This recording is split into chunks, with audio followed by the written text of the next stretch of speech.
little helpers. Does that seem to you lately like men are getting worse? Well, you might not be wrong. According to a recent book called Of Boys and Men by Richard Reeves, there does seem to be a crisis of masculinity. And he's not the only one who's noticed it. The Barbie movie just came out, and his primary question was, am I enough? So are men enough? And what's going on that makes them feel like they're not? Kibby, what do you think about this? Have you noticed that this crisis? I don't know, but I have to say that was a great intro. It was just, I mean, you usually nail the intros and lead us in, but that was really top notch. So I have to say you were. Thanks. I was really excited for this episode. Yeah, I mean, I've just anecdotally, my friends and I, you included, we're all like, what's going on with men? Why are they so crappy? Why are men trash? And anyone who has had any dating experience on the apps have complained to the high heavens about men and the dates that they've seen lately and the quality of dudes are out there. So I don't want it to be just a men bashing episode, even though that's a really tempting thing to do. Because I think that there is a shift in manhood, fatherhood, and I think it's kind of a tired and a little bit of a, kind of a one note thing to say men are just trash and talk about why they're bad. I mean, I love this book that both of us read because it points out that there is a change in our culture with manhood and fatherhood and men's identity, but there are reasons for it. And it's also, let's point out that men are struggling. It's not just like we're struggling in response to them, but they are struggling in all sorts of ways. And there's not enough attention on what they're going through. It was a very compassionate book, and it was written by a man who has 3 sons and has noticed some of these patterns within his own family. So I'll just lay out the argument basically. Yeah. So men until recently ruled all the, what is it from the Lion King? All the land the light touches. Mm-hmm. And if that's the case, then you can kind of assume that they had it sort of set up to their advantage in many ways. And included in this setup was marriage. And this was a fairly structured system. And men, as it turns out, kind of do well with hierarchy and structure. And this is something that has been archetypically found, men are associated with order, women with disorder or chaos. And so men had a system that really worked for them, which was they had a purpose. They were the protectors and providers of the household. They went out to work. They brought home the bacon. They were the spearhead of the family. Women took care of the children and yada, yada. We know what women did. And the problem is that women were like, this system doesn't work so well for us, though. And so women kind of, no pun intended, divorced themselves from the system and started working. And what this meant was that men no longer had a unique position within the family. So whereas they before had a very clear purpose and meaning, now women were like, well, we can provide for ourselves. We don't need that much protection. I mean, the world's not that violent like it was before. And we still have the natural ability to have children. We are still, anytime we have a kid, we're still going to be the one with the boobs, with the birthing process. That carries so much kind of purpose and meaning already that now women have multiple sources of meaning and men are kind of shoved out. So that's kind of happening that's sort of one of the factors. And the other thing that's going on simultaneously is more economic. So technological advancements are actually encroaching more on men's jobs than women. So for instance, heavy labor jobs, that were much more heavily populated by men because they have bigger muscles are being taken over by technology and machinery. Women's jobs are much more protected. And so there's sort of this displacement of men economically where they're finding it harder to get hired. Two other components, this is just sort of, these are issues that are endemic to men in general. So one, they develop later than girls. And two, they are more fragile and sensitive, surprisingly, meaning they're actually much more affected by environmental influences. So boys do worse in bad neighborhoods than girls do. Boys also do worse in single parent families than girls do. So with this background of sort of greater fragility and later development, and then a loss of jobs, a lack of economic prosperity, and then a kind of displacement of purpose, men are really finding themselves in a pickle. Women, meanwhile, are doing quite well. I mean, women are outpacing boys in school. They are graduating. They're going to college in much greater numbers. They're graduating college in much greater numbers. And then when they get out of all this, they're like, where are all the men? Well, if you suck, I don't have to get married to you anymore. So I'm going to just do it on my own. And I have no lack of purpose. There's even more to add than that, but I'll just stop there for now. Yeah, I was really blown away because I think that, with a lot more interest and attention to feminism and understanding how disadvantaged women are in like the workforce. And we talked about it before, right? There's like gender bias in all these like different professions. Our last episode was on women in STEM and how hard that is, right? So it's like, wait a minute, men are not doing well, but I think they're doing pretty well. But reading the research that this book cites, it really is amazing to see that women are getting educated more. They, as you're saying, like there's more women on college campuses. There's more women coming out with degrees than men. There are more women in the workforce, which was interesting. Like they're less unemployed than men. And for example, this kind of stood out to me. We think of Finland as has great rates and outcomes from their academic system, right? They're like known as the world's like model for how to have like good education, but it's really the women driving it there. Actually, the Finnish boys and Finnish and American boys kind of are matched. So it's really like women are driving the economy. And so what's going on? But the sad reason is that we see a disparity still is women have to give birth, right? Like we are the ones with who have the primary childcare responsibilities. I'm feeling that myself. And at that age, we usually have children around 30s. That's when we really take ourselves out of the workforce and take part-time jobs or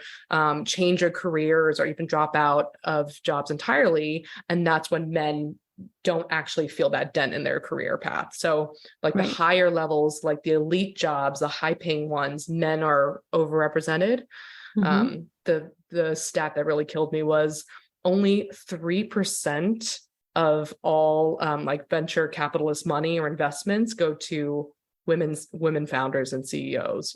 But 97% go to men, right? So you have this like upper band of society where men are just still killing it. Still the patriarchy is alive and well, but you have this big block underneath where men are not finishing school, not doing as well, not getting as educated, and not getting hired. And this is especially a crisis in Black boys and men. Interestingly, not a crisis for Black girls and women. So again, the same theme emerges. We even see that there are more Black women in college than there are white men, proportionate to population. That's crazy. I know. It's amazing because Black girls and women have had to deal with way more setbacks than white men, and yet. So I mean, basically, on the career point, it was interesting when we always say like women make 82 cents on the dollar. Well, that's not exactly true. It's varies widely based on what profession you're looking at. So that discrepancy grows when there are careers that, for instance, do not have much room for taking time off. So like his example was some kind of lawyer, where basically like if a client hires you as their lawyer, you are their only lawyer. And it's very hard to take maternity leave when that's the case. But there have been shifts in certain professions like pharmacy that 82 on the dollar that is much narrower actually. Because when you go to a pharmacist, you don't care who your individual pharmacist is. You just take whoever's there. But that didn't used to be the case.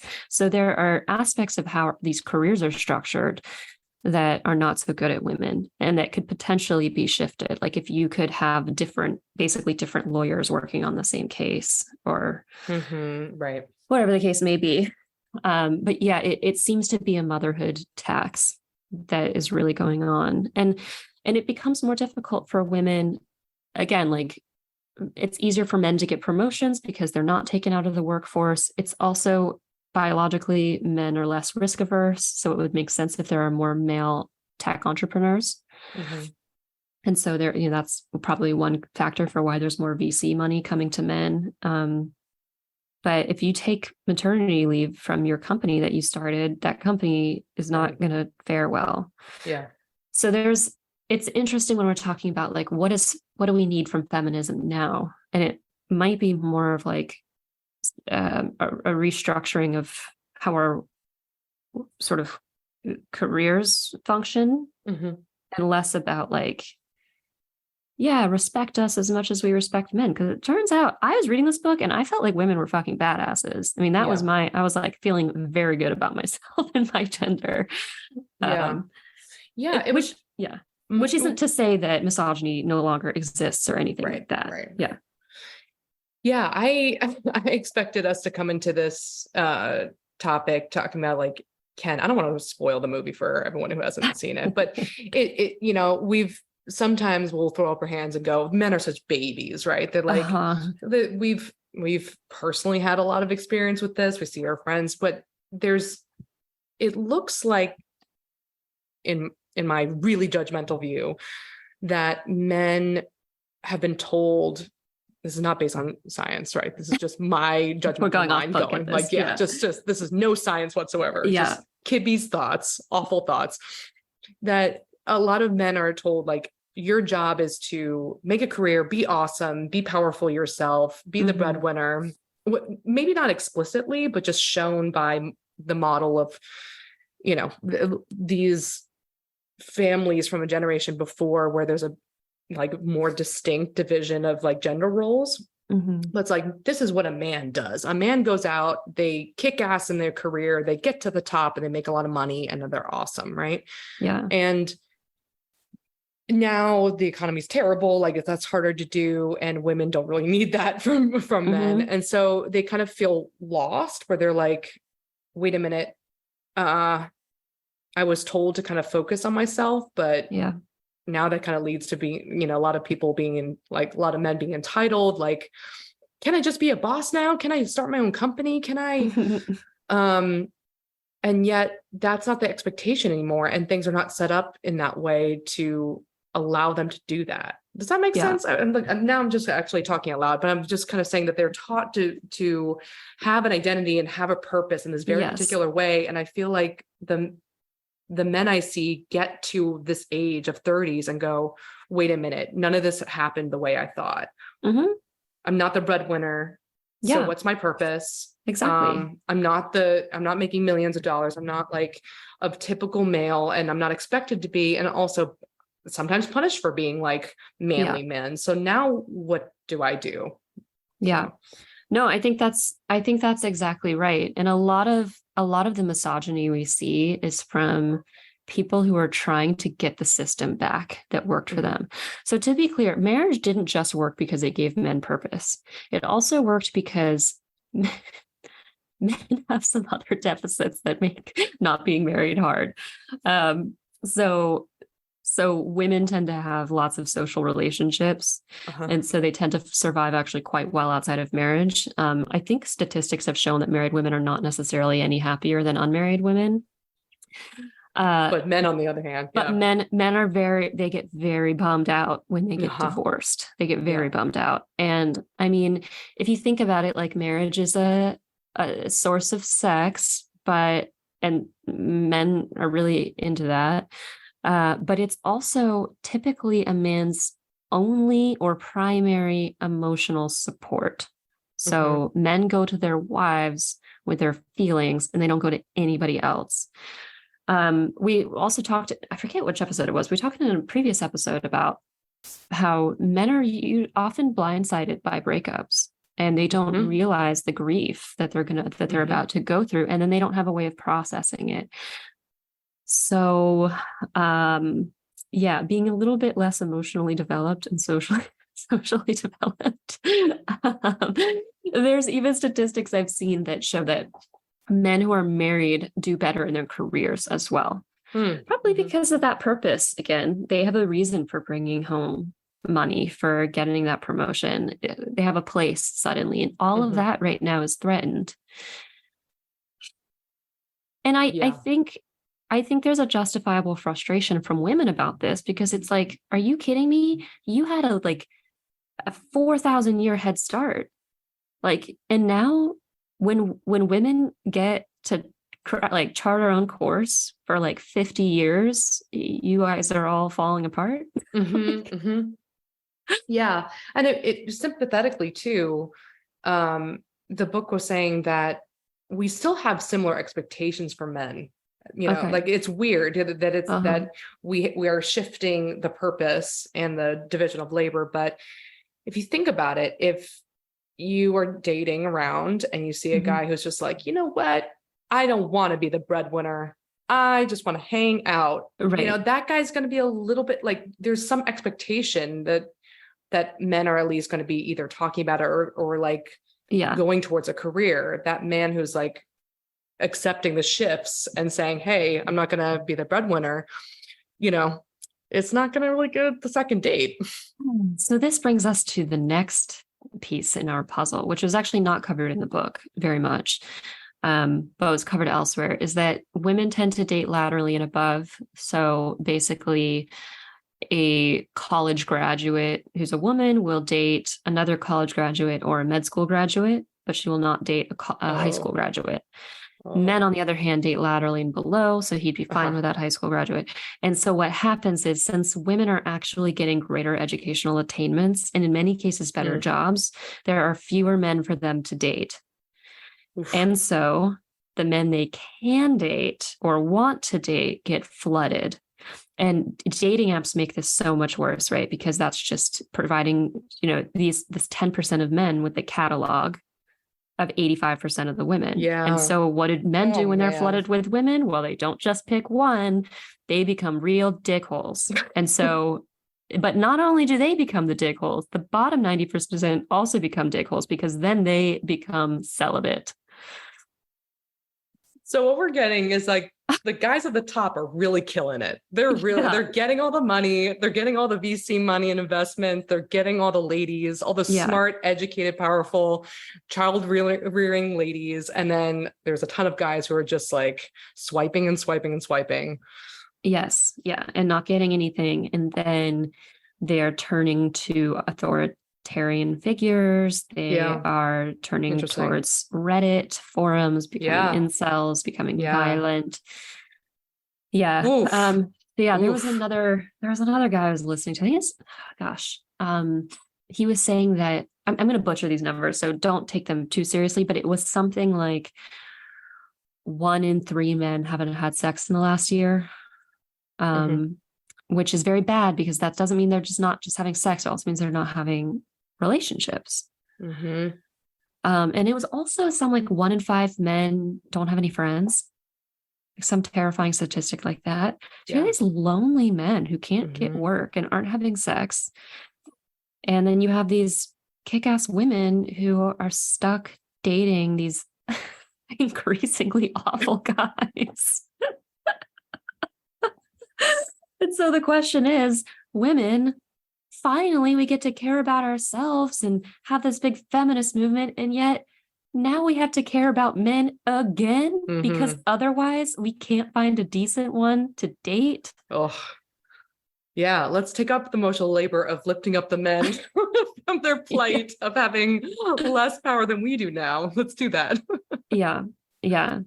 But yeah, it is more complex than just men are trash. And I like, even us talking about this, I go back and forth between like, God, it's so hard for us women. And then I'm like, oh, that sucks for men. You know, like everyone is losing here, right? We're taking on so much more responsibility. There's so much talk about taking over emotional labor, right? The childcare responsibilities and also expectations for the career. And I have felt it myself where that leads to a ton of anxiety, a ton of depression, ton of mental health issues for us women.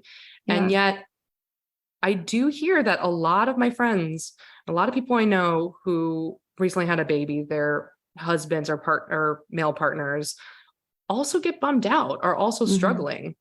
Tell me more about that. What are they struggling with? I mean, I think that postpartum depression happens in men too. I think it's like a life change and everyone suffers from it. It's like a loss in a ton of different parts of your life and identity, a change in a new one. And frankly, not that fun in the beginning. Well, some people love the baby stage, but you know, if you're hanging out with friends a lot, you know, staying at home and changing diapers and being covered in vomit is like a tough trade-off. And everyone's sleep deprived. So men are struggling, but yeah, I mean, the question is like, what, I know that the guys I've talked to have kind of felt this way, but you know, I'm sure that a lot of people struggle with this where they think like, what is my purpose now? Yeah. Right. It was so clear if they were just go out and make a ton of money.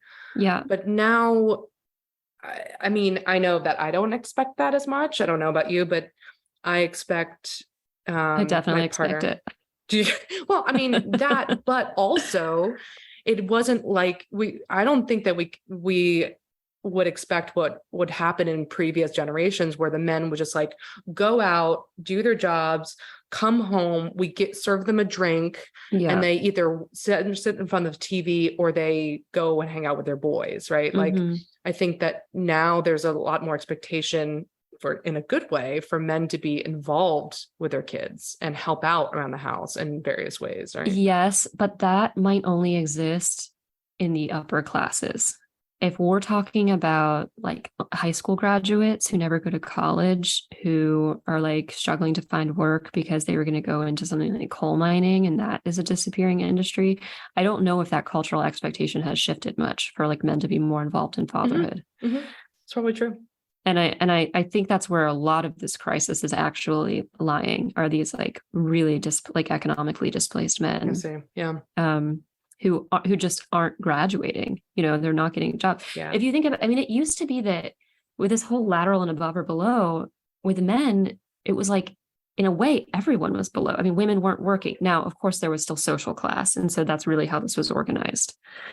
But yeah, I mean, it's much smaller now. And it makes figures like Jordan Peterson very interesting. And I know that's a controversial thing to say. But it is so funny because Jordan Peterson, his archetype is of the father. And meanwhile, we know that there's a crisis with fatherhood. There, like single parenthood rates are astronomical right now, especially in the Black community. Over 50% of families are single parent in the Black community. And so there's this, and we know that boys don't do as well with single families, and that there's a lack of male role models in elementary school, middle school, and high school. So boys tend to be raised in like a very feminine centered universe, and they are not as adaptable as girls are. So girls tend to do okay with either male or female role models. Boys can't. So this whole like father figure, this Jordan Peterson father figure, the stern order, responsibility father figure, it's very interesting that men are flocking to him because it makes a lot of sense. And I think that a lot of his message makes a lot of sense. The caveat, and this, I don't mean to make this into a Jordan Peterson, but I think it just illustrates the point. Like his message is stand up straight, clean your room, don't tell lies, take responsibility, take fatherhood and marriage seriously. And men are like responding really well to that. Now, I think the problem is that there's a little bit of a regressive message here, which is like, go back to the way things were before, right, a little bit too much, which right. Then women are like, no, we didn't like that. Like, just because you were bigger and stronger than us didn't mean that we were happy. Yeah. And so we need a kind of new frontier where men are able to find purpose, find responsibility, take responsibility, and take their place, maybe take a more serious place in the family. Yeah. Taking over fatherhood roles more. Yeah. What do you expect from men, and or like, how do you see this in your own life? Like, you have two brothers, you have, you're looking for, you're about to be a child rearing age.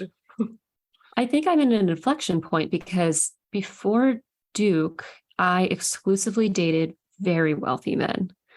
And well, I shouldn't say exclusively. There were some just normal wealthy men. But the point was, it was very important for me to find that provider. I was also more interested in excitement and adventure, and I needed that to be funded by somebody. But I had no ability to stand up as an equal. I mean, I didn't know if I was ever going to get into a PhD. I didn't know if I was ever going to have a real salary.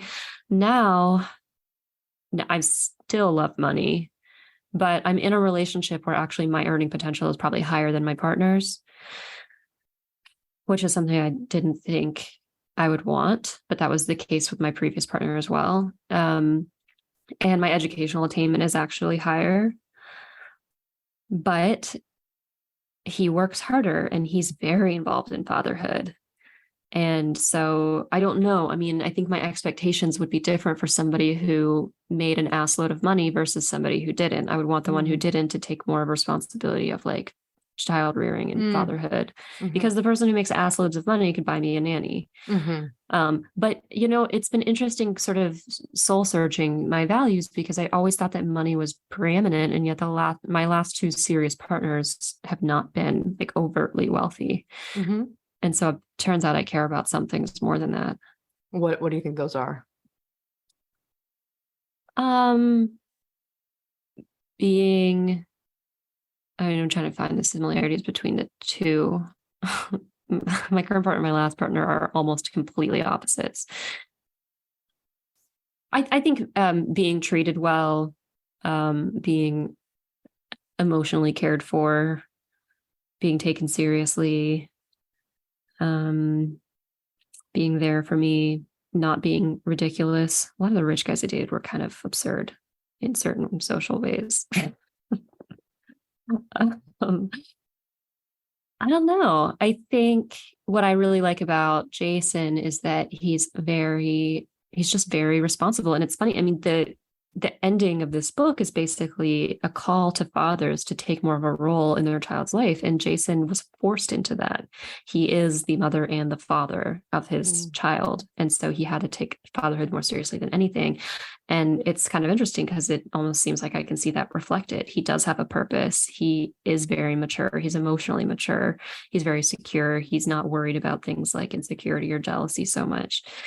And I kind of wonder if that is why he has a higher purpose.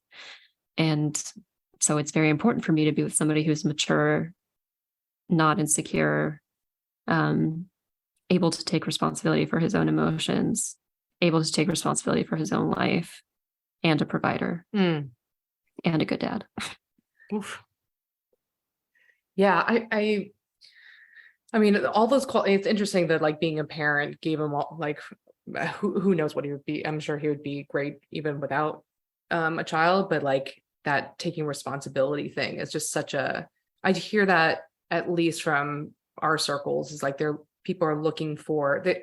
They are a little bit less of like, I need someone who's just rich and that's it. Like there's some like sense of responsibility, some sense of contribution, some sense of like integrity, right? From what women are expecting from men, and it's interesting how hard that is to find. And I don't know what part of all of the things that we're talking about, all these different trends have led to it, but there's just the dating pool seems to be flooded with people who ghost a lot, Yeah. don't take commitments, love bomb, but then, like cheat or kind of, don't take responsibility for what they're doing. So there's like this sense of this like kind of man baby, those like man children who want all the things, want all the goodies, but don't want to put in the work to do it. Yeah, it's tough. I mean, when I think about like my friends who are in relationships, the men are so problematic so much of the time. And of course that's a biased listen, I'm the girl is my friend in most cases, but and she's complaining about all the things that right. But in many cases it's something like, okay, there's no, like, men seem to have no desire to get married. Like I hear that all the time. I shouldn't say men have no desire to get married. Fewer men have a desire to get married. And it's the irony, right, is that marriage is so good for them that it should be the thing that they want. But when they're released from that responsibility, it's like, okay, well, I just am going to keep focusing on myself forever and ever. And someday I'll want those things someday. But for now, I'm just going to keep focusing on myself. And we are raised in a culture of a lot of entitlement. And that's not necessarily a bad thing. It happens mostly because we've created such a place of like wealth and relative comfort compared to 100 years ago. That we are raised to believe like we can take our time. There aren't going to be horrible consequences. It's just women are forced. If women want kids, and it's still the case that most women do, we have to get our act together at a certain point. And that is our early 30s, early to mid. Men don't.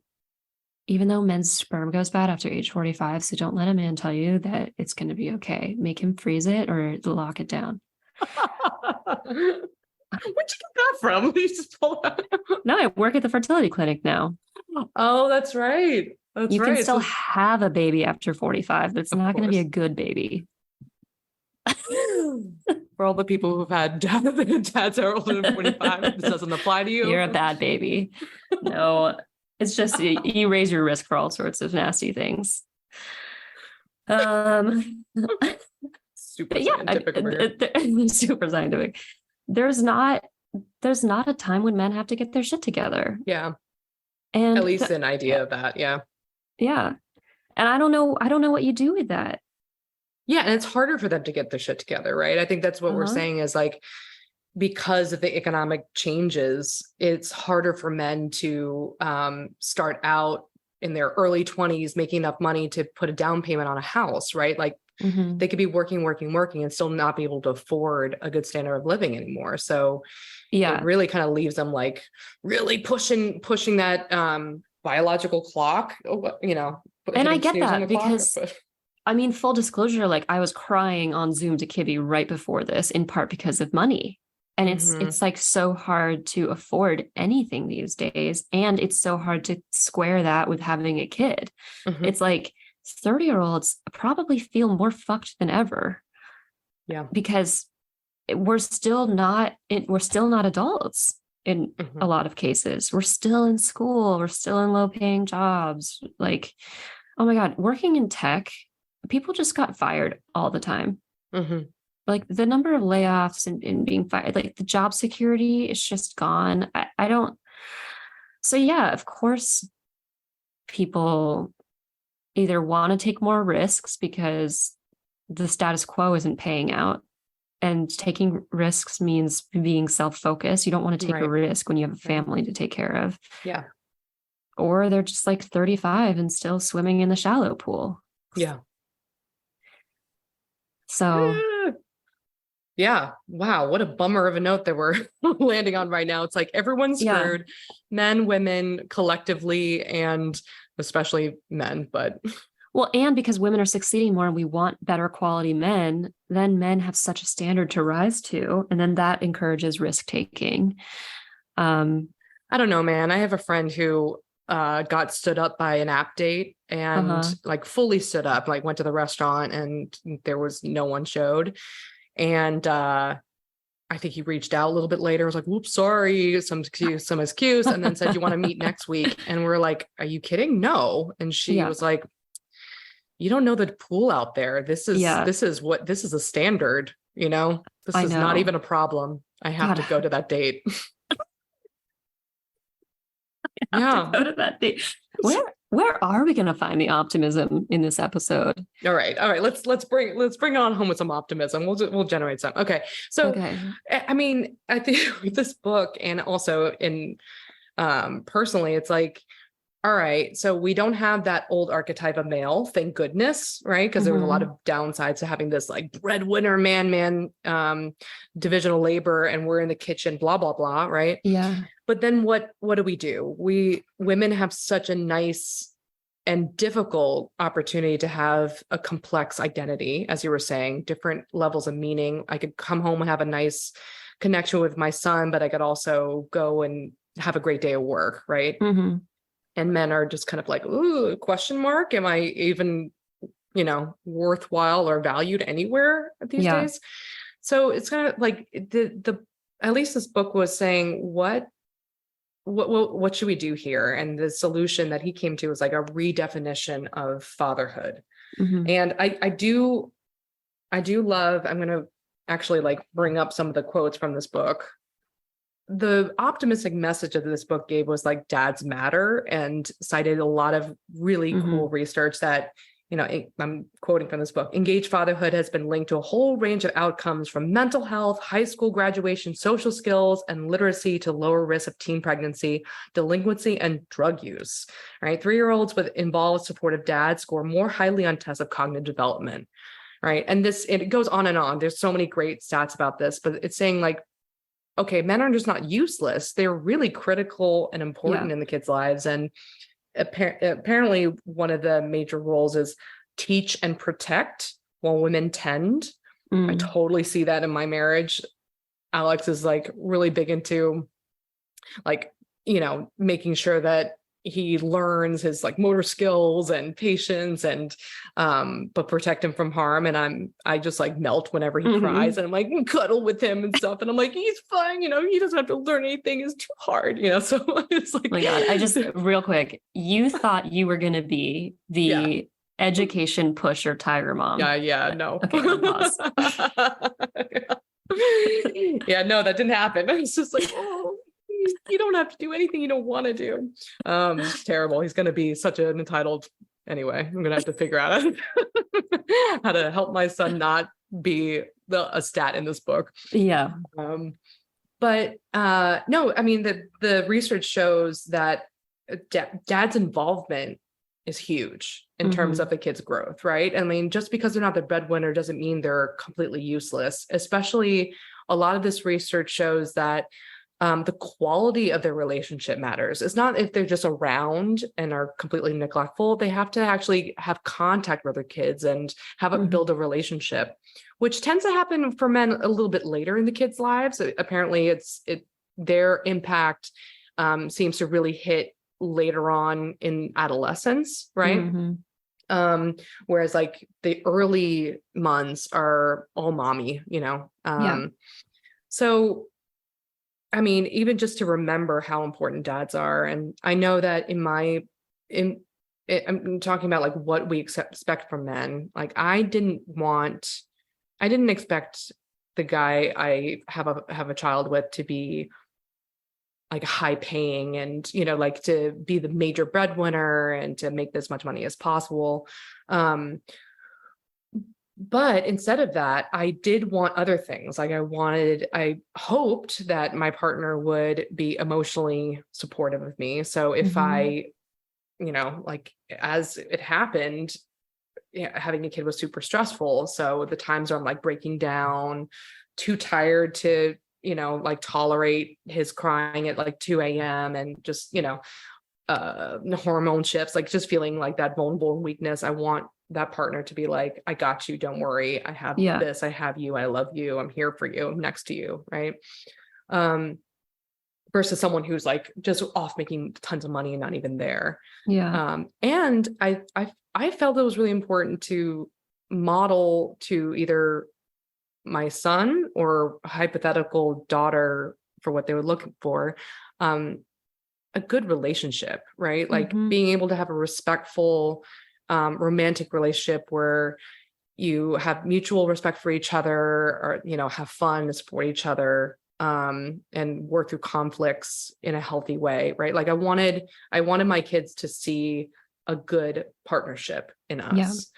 And I wanted a good example of a male role model, right? Whether it's, you know, the romantic partner they end up seeking or end up becoming, right? I wanted them to see that, like, someone who is aligned with the things I value, which is kindness, empathy, but also contribution to something else besides for themselves, whether it's contributing to the family or whether it's contributing to society or community or a passion that they're really interested in, but just like, you know, an engagement of things that are outside themselves. Yeah. Does that make sense? Or does that sound totally? And I really like what you're saying about the role model aspect. I've thought that about Jason a lot. I'm like, okay, our both, like our son and daughter and third child, would see him treating his wife with respect. I know that he would have a close and emotionally supportive relationship with both a son and a daughter, which is really meaningful to me. You know, I kind of think that women who want a rich guy, and I know this is true of me, it's like almost just having low expectations of men. It's like, well, at least he'd have money. At least I could pay to have my problem solved in other ways.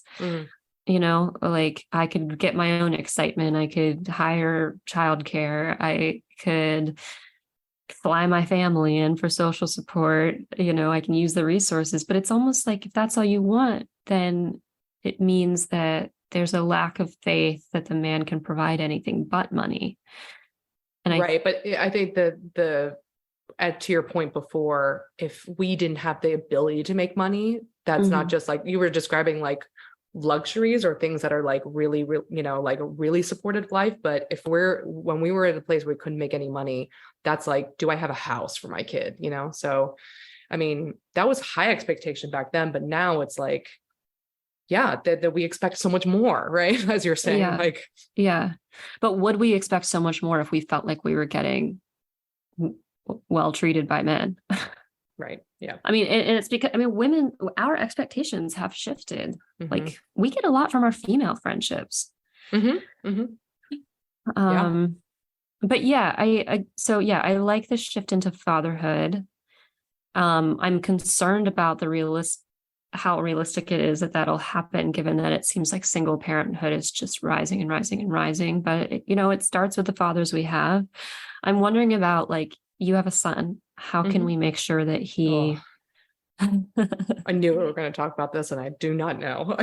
Well, I mean, so I'll say, like, okay, so Jason has a 15-year-old son, and I see some things that concern me, not about Kai, but about the world he's living in. And there's two things I'll mention.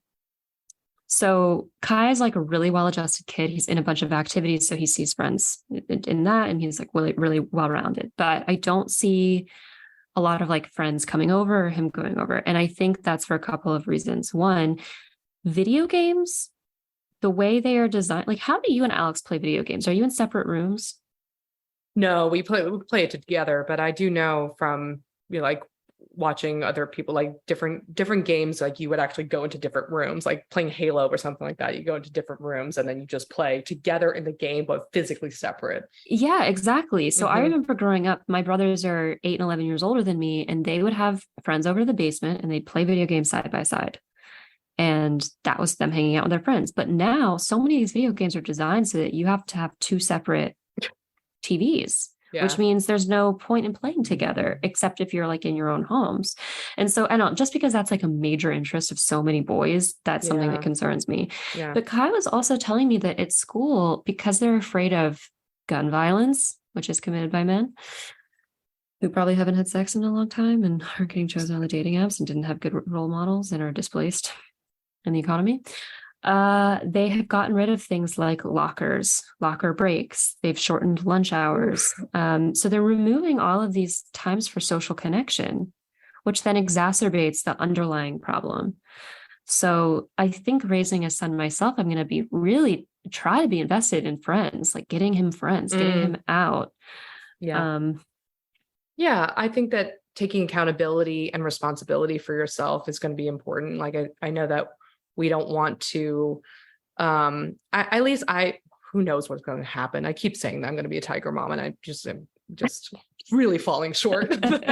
But just telling him that hard work matters. You're not special just because you are you actually, you're special. Mom loves you, but in order to get what you want from the world, you're gonna have to work for it. Right. And I'm going to try not to do this, but I'm going to try not to kind of like be a cushion around him, like kind of shield him from consequences of his actions, and promote, like, you need to be kind to people, you need to respect people, you need to really think about other people's needs. And if you make a mistake, you got to apologize for it and own up to it. I'm not going to, shield you and say it's not your fault and you're amazing and you can do no wrongs. Like, no, you can do wrong, and you better reduce that entitlement.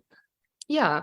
And find different ways to make him responsible for things. And it's not just like, how can you get the highest paying job or the flashiest job, but like, can you also like help mommy with making dinner, or can you clean up? Or I think that's a good idea. Yeah.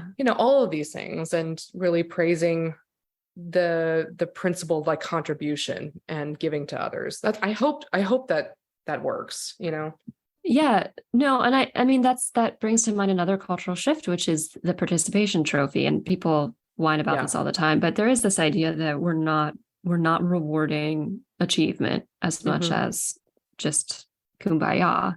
And the funny thing is, I think that's a lie, because it's also never been harder to get into college. And there actually, achievement is rewarded in all sorts of places, but I wonder if people are prepared for it. Because we have this different attitude that we pretend is reality. So I don't know. I like your idea of like having responsibility built in from a very early age, and like that being a really important concept, because girls seem to get it naturally, but boys seem to need it even more. Maybe not. I think this is all socialization too, right? And like, I'm thinking about like, okay, we're talking from a parent's perspective, but I'm thinking like right now when people are either dating or with a partner and they're rolling their eyes about the man baby situation, or I think I was trying to think of like what tips to give, and I don't have research on this, but just thinking about like our clinical work, drawing on that. But I think reinforcement is important. Like, I don't want to give us even another job, but I do think that it might be more helpful for, instead of us kind of berating our partners for what they're not doing, talking about why they're valuable, talking about, like thanking them and appreciating the parts of them that they do contribute. Yeah. Right. Like the fact that, my husband's a really good role model for my kid. I should tell him more. I hope he's listening, because I don't want to tell him in person and just tell him through the podcast. But so just like really encouraging and reinforcing these other parts of fatherhood and manhood, which is like being there, developing a good relationship, direct relationship between the father and the kid that's of quality and based on a lot of contact and care. And unfortunately, I don't think this is like men used to be this to women now before, and now they're this. There's not like men fit into this category now for us. Right. I think now it's like they fit into many different categories and, or roles or identities, and figuring out their own personal values would be important in that. So unfortunately, it's like, find your own purpose besides for just being a breadwinner. So tell men that they are enough. I don't like that. I don't think that's a conclusion, but because they're not yet. But hopefully, like, what are their values and how do you live in line with them? Right? Like, what would we say to men? I assume we have a couple of male listeners. Thank you for hanging on this long. And man, I'm really sorry if this has been a hard episode for you. No, I think I'm hoping this is a compassionate episode for men too, because I think instead of just saying men are trash, men are babies, like the Me Too movement, all is about taking men down. I think it's like, we're talking about a different form of feminism, where it's like, let's raise men up and see that their struggle is real. And I would say that, I think in a whole, there needs to be a social movement around supporting men's mental health, whether that means like more support for them, support groups for them, that it's not just the way women kind of, sitting around in a circle and talking. That's what I think more comfortable for women, and for men, that's kind of hard. So I don't know, just like different resources, and maybe being creative of how men could actually get that emotional support about how difficult it is to find a new purpose in life that isn't as cookie cutter as breadwinner. Yeah, there are few things in life harder than a crisis of purpose. And so that is hard. And we might want to consider culturally ending terms like toxic masculinity. Did you see in the book, he was talking about the APA, the American Psychological Association, came out with toxic masculinity, and they basically just included like a bunch of, I guess, masculine traits. I mean, the overlap between the two gender, competitiveness, aggressiveness, maybe territorial or something, I don't know, something like that.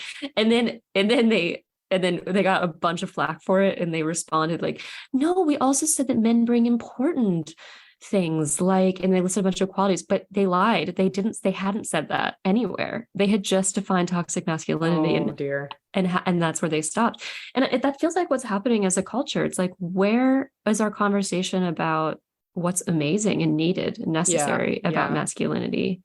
Yeah. And not just defined on a man who is really good at apologizing for himself and, being like, oh, women are right. And I'm just a trash. I feel like there's a lot of like shame, like identity around like being shameful about masculinity because of this. And maybe there needs to be a little bit more conversation about like, what is like a positive masculinity look like? Like, how can you be proud of being a man that doesn't involve like putting someone else down, or, I'd like the toxic parts.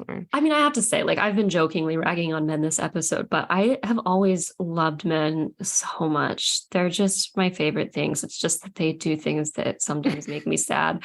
And, this idea of like provision and protection, I will say there's been a couple men I dated, Jason, namely, and then I was getting this feeling falsely with the rebound I had, but there's a sense of like almost wanting to be under their wing. So there is a sense of protection, but it's like emotional protection. I'm not worried about robbers coming in. And so I think that can be revamped too, a little bit. Like that aspect of things is still very much alive. And I don't know why it is that I need a man to like emotionally protect me or make me feel like safe and held and under a wing, but I do. It's a nice feeling that I haven't gotten from men before. Yeah. What do you think that, like, this is like tips for men? What do you think that looks like though? Practically speaking. I think that Jason has a sense of like, I'm going to take care of it. I'm going to make things better. I'm not going to be defensive. I'm going to listen to you. I'm going to give you a hug. I'm going to like, no. And it's not, just like kind of basic skills. I think Jason's biggest strength is that he's so undefensive. And so I feel like I can come to him with so many things. And I feel like I can be myself. And that is a very warm and protected feeling. Yeah. Yeah, that's nice. Yes. Yeah. So safety, and how about this for men? It's like, what do I do? That's the question. But for men to allow your partner or anyone else's space to be themselves, to take ownership for the things like mistakes and their choices. And I think for me personally, like just being there, like the willingness to participate, the willingness to like learn and keep working on things and keeping present, without running away, without avoiding responsibility or hardship, like kind of like resilience, right? Like putting up with hardship to just like continue showing up and being there.